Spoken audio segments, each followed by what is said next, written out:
think when my true advocacy came into play was when that particular doctor was very condescending.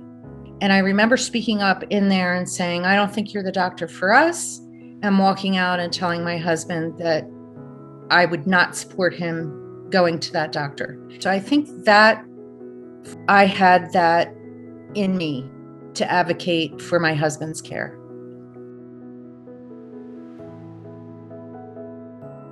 If he heard something differently, or it wasn't quite what he thought they said, or I thought we needed more information, I felt it was my responsibility that I was hearing it, I was reading it or writing it, and then I was able to speak it on his behalf. And I think that was the big thing about advocacy in our situation.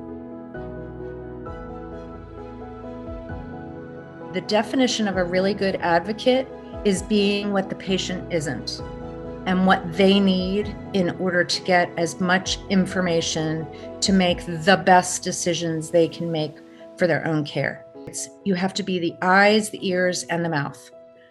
If you can be those things, whether that's in a public setting or in a private setting with the patient, I think that pretty well sums it up.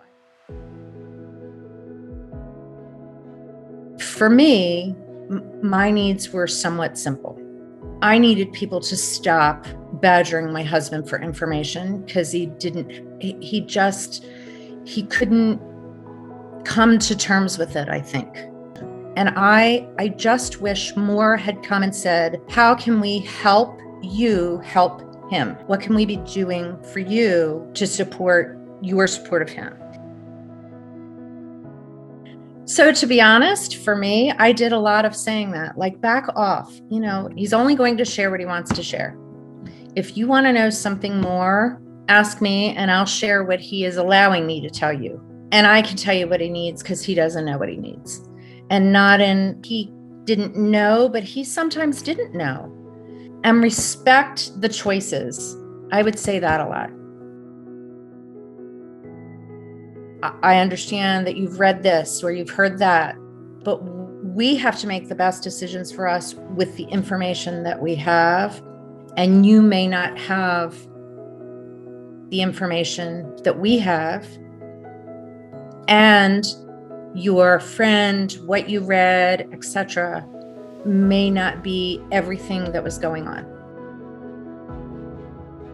Yeah, people want to be helpful. They just don't know how to be, and they think by feeding information and asking all the questions, they're being helpful, and it's probably the least helpful. It's more helpful to almost ignore the fact that someone has a disease and just treat them normally. Normal is really good. The patient is the most important, but the caregiver can't forget themselves.